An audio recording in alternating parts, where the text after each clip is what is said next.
All right, we got the Juo Takusi cardboard dog stairs. So these are cardboard, but straight up, it's a different type of. It's way more sturdy than you would expect. It holds up to 70 pounds.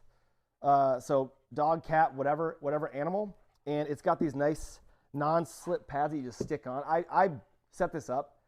I want to say probably like, you could probably do it in 5 minutes.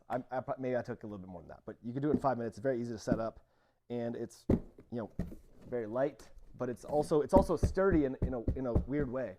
So holds up to 70 pounds. The dimensions are 15.8 inches high, 16.5 inches wide, and 23.6 inches long.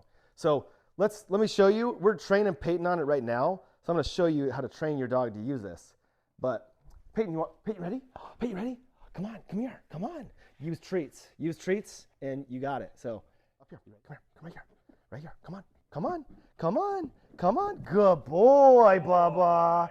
Yeah.